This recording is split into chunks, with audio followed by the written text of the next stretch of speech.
Hey everybody, Max here. Figured I'd do another video because I had watched America's Got Talent last night, and because I actually had some stuff to talk about on it, so yeah, I figured I'd do another video. And yeah, so I was watching the news recently, and I gotta say I'm still disappointed in our Canadian government. And if you're wondering why, well, the reason should be obvious. The postal strike is, of course, still on. And the reason this bugs me is because apparently the whole back-to-work legislation thing is getting delayed until Thursday, when they should be putting it through already. I mean, honestly, I sympathize with the postal workers, I really do, and I understand that they do want to get a better deal before they settle, so that they have better wages. But honestly, this whole thing is just starting to get really ridiculous. And the reason I say that is because it is starting to get really ridiculous. I mean, honestly, this postal strike has gone on long enough. I'm getting sick and tired of not having any mail. And yeah, it just is frustrating because I could have stuff in the mail that has been sent to me by people. My dad could have stuff in the mail. In fact, my dad's actually expecting a flyer from his old work where apparently he has an article in it about his retirement and a nice little picture of the two of us, and I'd really like to see that article and view that picture, but until the Postal Service gets back up and running, that ain't gonna happen. Now, I understand your plea, Air Postal Workers. Don't think that I am against you, because to be honest, I'm not. Like, I'm just frustrated that there's no mail. I mean, I understand that you want to work out a better deal, and that you have your reasons for wanting to work out a better deal and not having this back-to-work legislation. But still, I mean, obviously, if you haven't came to a deal already, you aren't going to. So honestly, I just wish the government would put this back-to-work legislation out already and get those postal workers back to work, because it'd be nice to get mail. Would it suck if the postal workers didn't get what they want? Yeah, it would suck. I'm not saying that it wouldn't. But at the same time, you know, it just doesn't make any sense anymore to go through this whole no mail thing, because the postal strikes lasted long enough, and I just think it's time it came to an end. And yeah, so I hope the postal strike comes to an end. I'm getting really sick of not having any mail, and yeah, in general, I'm just frustrated with the no mail. It's getting tiring, it's getting sickening, and I just wish the government would get off their asses and put an end to it, instead of letting it go on just so the mail people can try and find an end to their strike. Obviously, if they haven't found an end to their strike already, it's probably not going to happen anytime soon. And odds are, if you let it keep going, it'll just keep going until 2 or 3 weeks from now, and the postal workers still won't have come to a resolution, and so we'll have to go practically another month without having mail, all because they can't come to a solution. But anyway, enough about that.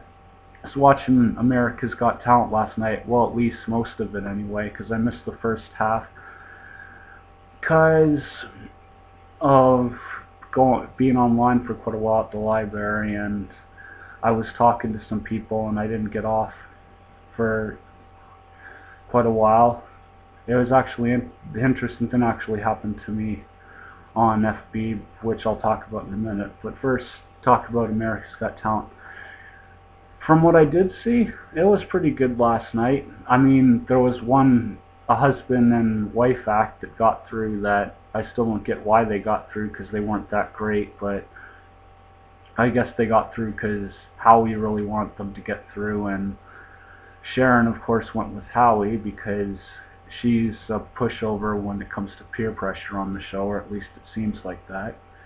But yeah, I didn't think they should get through.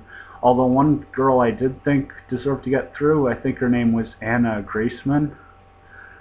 Gotta say, Anna, you did a really great job with your performance.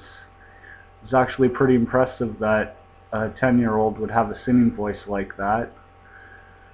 And yeah, I'm really looking forward to seeing what you're going to be doing next on the show. I'm sure it'll be good and that it'll be enjoyable, whatever song you do next. And you're actually the second person I'm pulling for on the show to make it to that hopefully will make it to the finals. Well, besides Melissa Villasenor. And for those of you who watch my web show, you'll know why I'm pulling for her, obviously, because she's a great impressionist. She's a great comedian. She makes me laugh like nobody else, and she really deserves to get through to the finals, and so does Graceman. I apologize if I got the name wrong for that competitor on America's Got Talent. I'm pretty sure it's Graceman, but I could be wrong. But she did do an amazing job last night. And yeah. So yeah, I was on my Facebook yesterday, and it was actually interesting, because I was on my Facebook. I go on my friend's Facebook to comment on a post of hers, and while I was on there, I got this comment, or at least she got a comment on her post that I seen, from this guy named Ryan, who apparently claims to know me, which, honestly, I'm not saying that I didn't know the guy in my past. I mean, I figure he probably knows me.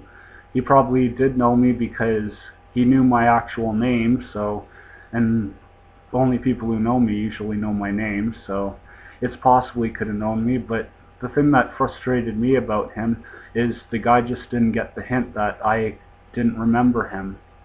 Apparently he told me that we knew each other in public school, and to be honest, I don't remember much about public school, and the reason for that is I didn't have that great of a childhood when it came to public school. I was kind of like an outcast in public school, and I got made fun of the odd time, but so did a lot of people.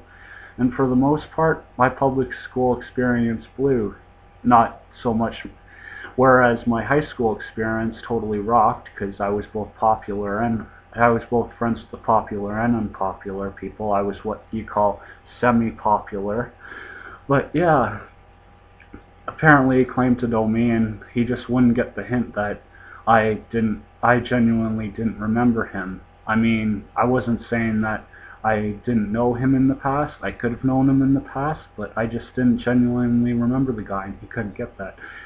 And then, of course, what was interesting is one of my ex-best friends, by the name of course, CJ, decides to come into the conversation on that post, and she's all like, oh, you know him, blah, blah, blah, and you knew him in the past. You're just pretending like you don't know him because you were teased and humiliated in public school, and you don't like to remember that because of that, and all basically making fun of me and insulting me, thinking that she was going to get to me, which, honestly, I gotta say, fucking amused the hell out of me. The fact that she actually thought she could get to me. I mean, the old me, she used to be able to insult and actually get to me, but the new me doesn't fall for insults there, missy. I don't let insults get to me or allow myself to get pissed off easily, especially not by you, CJ. So honestly, I gotta say, your attempt was really pathetic to try and piss me off. Although I gotta say, thanks for giving me a great laugh, because you did make me, I did laugh my ass off last night at your comments, because they were really pathetic, that you made on that blog. And honestly, it's interesting that she is still with the whole insulting and still insulting me and putting me down and stuff, because it just shows that she basically hasn't moved on with her life if she's still making time to insult and put down me. Because see, me, I've moved on with my life. Me and her, no longer friends, I don't really care. I don't care about being her friend, and I'm glad not to be her friend, because honestly, she's a total biatch. And I say biatch because I don't really like to say the word bitch, and well, biatch sounds like a cooler word to say than bitch, if you ask me. But yeah, I just found it really pathetic. And you know what the interesting thing is? She actually unblocked me from her Facebook just to insult me. And to be honest, to me, I don't know what the rest of you would say about that, but I honestly think that's really fucking pathetic. For a girl to unblock somebody they're not friends with from their Facebook just so they can insult an ex-friend of theirs on someone else's Facebook. I mean, honestly, grow up. That's all I gotta say to you know who, is just grow up and get a life. I've moved on with my life. You've been the furthest thing from my mind, and yeah, honestly, your insults don't get to me anymore, so it's pointless to try and piss me off, because it's not going to work, CJ. You can't get under my skin. And it's pathetic that you even bother to try. But yeah, some of you may be wondering, oh well, how did this ex-best friend of yours even get into your conversation on the post on your friend's page? Well, basically the post is on my BFF best friend Chantel's page, and for whatever reason she has CJ on her page as a friend, and when CJ unblocked me from her friends list, her post that she made on that post automatically appeared. So yeah, I don't know why my friend Chantel has her on her Facebook. I'm sure she has her reasons, and honestly I don't care. It's like I've told my friends, I don't care if you're friends with one of my enemies, just as long as you don't expect me to be friends with them. So yeah, I just got a good laugh off that yesterday. Thought it was really pathetic. I still can't believe that she unblocked me from her Facebook just to insult me. I mean, honestly, how pathetic is that? And yeah, so yeah, I'll be watching the next episode of America's Got Talent tonight, and the part of it that I missed online today, to see what I missed of last night's episode. And yeah, I'll probably do another video to give my thoughts on that, but I just figured I'd do a video to tell you all about what happened yesterday and how my day was, and basically what happened to me, and how an ex-best friend of mine tried to get under my skin and miserably failed, and I got a good laugh out of it. It's interesting to think people think I'm still that same guy that lets insults get to him, even though I'm not. See, that's the thing you learn about bullies in life, people. As long as you don't let their insults get to them, they have no power. It's true to life fact. Anyway, this has been another XX Vlogs of Max. I am, of course, Max Callan, and I'll see you later, people on YouTube. Check y'all later.